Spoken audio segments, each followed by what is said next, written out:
Hello everyone, welcome back to my channel, or welcome if you're new. My name is Sarah, and today we're going to be talking about tattoos I wanted but didn't get.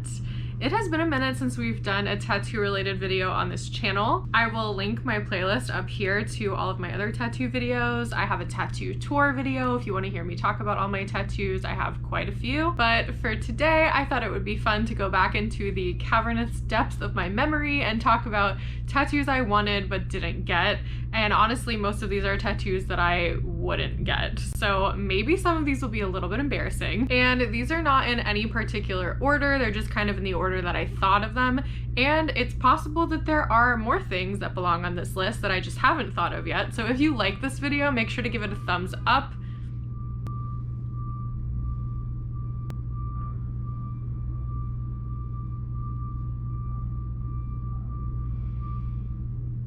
Thank you. So if you like this video, give it a thumbs up, and maybe I will do a part 2 if I come up with more things that I have wanted but never gotten. And I also want to distinguish, these are not my tattoo goals. Like, I think I might do another video about like my ultimate tattoo goals or like what I ultimately want to look like. This is not that. These are mostly like bad old ideas that I did not proceed with, and most of them I'm really glad that I didn't. We are also going into winter in Philadelphia, and we just had daylight savings time, so I'm gonna try to film this as fast as I can before it gets way too dark in here. Okay, so without further ado, in no particular order, the first tattoo that I wanted but didn't get was of an ampersand, and there was really no reason at all behind wanting a tattoo of an ampersand. I think that the only like marginal reason I could come up with that I remember is that I took Latin when I was in high school, and I remember learning that the Latin word et, which means and, et, that word is kind of like the origin of the ampersand symbol. So that word being written like over time kind of morphed into what we now use as an ampersand. There are actually some fonts that are still around, like on your computer, where the et form of the ampersand is still kind of preserved. So I think that's kind of interesting. But like, that's just like an interesting linguistic historical thing that has nothing to do with like getting a tattoo. At least for me, I'm like, there's no reason for me to get that as a tattoo. I just thought it was kind of cool, and for a long time I really wanted that, like when I was a teenager. Never got it, probably never will. Secondly, this is possibly the most embarrassing one that's on this list. So when I was a teenager, I was a absolutely huge, enormous fan of the singer Emily Autumn. I feel like if you know of Emily Autumn, you know exactly already why this is embarrassing. If you don't, look her up, maybe you'll quickly see why this is embarrassing. Now, I still like Emily Autumn. Like, I like her music. Some of it is definitely cringy, but like overall, I still like her. If she was playing a show, or if she ever finally opens her Broadway show, like I will 1000% be seeing it. I still like her. However, the tattoo is cringy because I really wanted a tattoo of this logo that she had for the Asylum for Wayward Victorian Girls, which is kind of like the constructed world that Emily Autumn lives and exists inside of.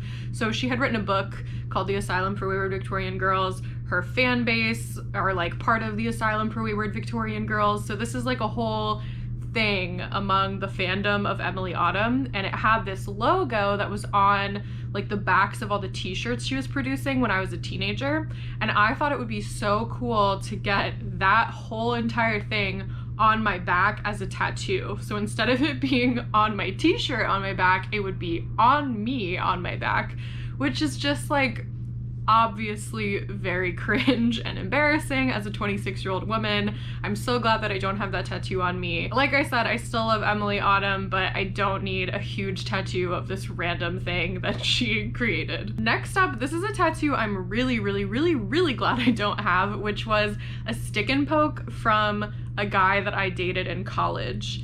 And in my notes, I called this stick and poke from redacted because we don't need to talk about him, at least not too much. But the point is, I dated a guy in college. We were never even officially together, but he was really terrible to me. It was definitely the absolute worst relationship I've ever been in. He was absolutely awful. And for a while, he was doing stick and poke tattoos for people. Like a couple of my friends have them.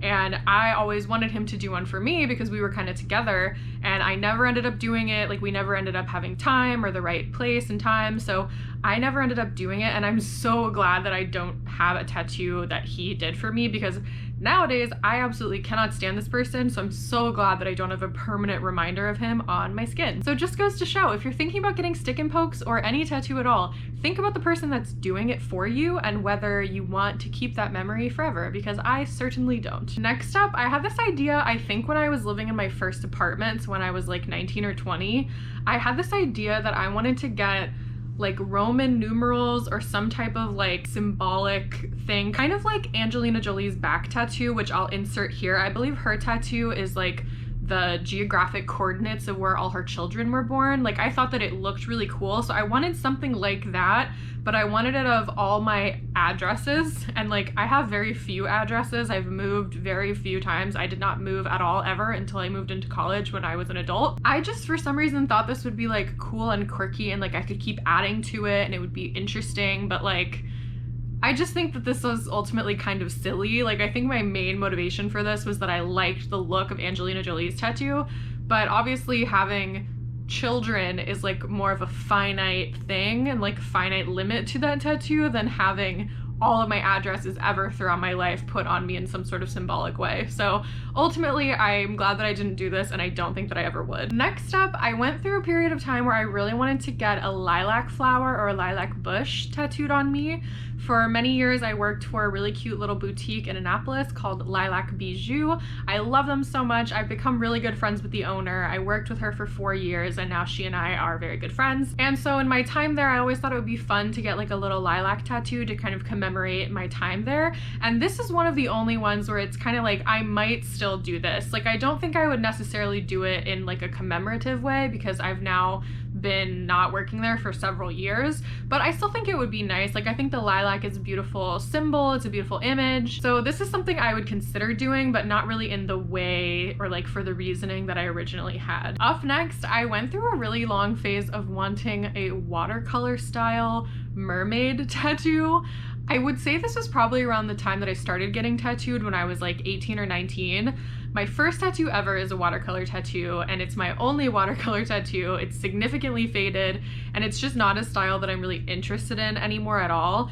But like, I'll insert some examples of like these beautiful watercolor mermaids that I thought were so cool, and I really wanted one for myself. And I think now, as I've gotten older, it's just not really my style. Like, I love the style of artwork, I think it's beautiful, but not for me as a tattoo on my body. I don't think it would really fit with everything else that I have. And it's just like, again, there's no real like motivation or connection to why I want that tattoo. I don't think that you need like a deep reasoning behind all of your tattoos. I think a lot of it can be motivated by aesthetics, but aesthetically, this is just not something that really fits in with what I'm interested in anymore. Kind of also related to that is my next one, which is several types of images that were all inspired by one of my cousins. So I have one cousin who is pretty heavily tattooed. She started getting tattooed when I was young. She's about 8 or 10 years older than me. So like, when she was in her 20s, I was a little kid, and she had all of these cool tattoos, and I thought they were so amazing. And like, as I've gotten older, again, they're just really not my style. Like, she has a full color sleeve of koi fish, which like just is not my style at all. She has one of those tattoos that's like the little dandelion, and it's like blowing off into the wind. She has like some stars across her back. Like, she had all these tattoos that when I was young, I thought were so cool. But I think now, looking back, what I really thought was cool about it was the look of being tattooed, and not necessarily the actual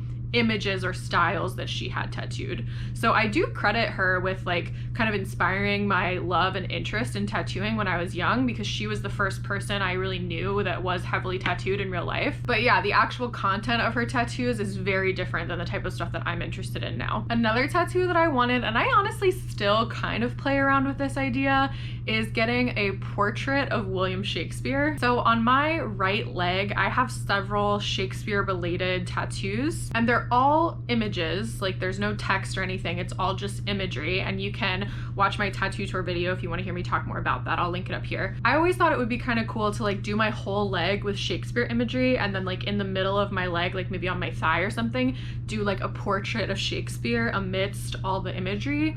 I think that could still be kind of cool, but I want to have some significant reworks done to the Shakespeare related tattoos that I do have. So I think that if I got a portrait, it would take a while for me to until I get to that point. Also, I already have a portrait tattoo that I don't really like, so that's why I'm kind of hesitant to get something else. So I don't know, we'll see how that goes, but that's still like percolating in the back of my mind, and it's definitely something that I have wanted and never have gotten. And the last tattoo I'm gonna mention in this video is the seal of St. John's College. So I went to St. John's College. I will insert the seal right here so you can see what it looks like. And this is another tattoo where like I think it would have been a fun commemorative tattoo at the time.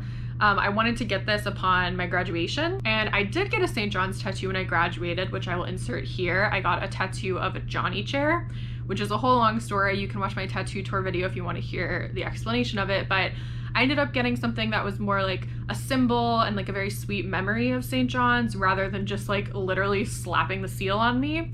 I do have some friends that have tattoos of the St. John's seal or like a version of it, and they can be done really well. Like one of my good friends has a really nice tattoo that has the seal incorporated into it. It's possible to make it look very nice. I think it's just not for me, and the biggest hesitation that I have with it is like all of the like really small text, because I think text really like blows out over time. It gets difficult to read. So that's kind of the main reason I've strayed away from that, and also just the fact that it's a little bit too literal for me. But there you have it. Those are some tattoos that I wanted and didn't get. Like I said, if you enjoyed this video, give it a thumbs up, and maybe I will do a part 2. I'm sure if I thought about it, I could come up with way more other tattoos that I wanted and have not gotten, and probably never will for all sorts of different reasons. Make sure you subscribe to my channel, and until next time, I hope you guys are having a great week. Bye!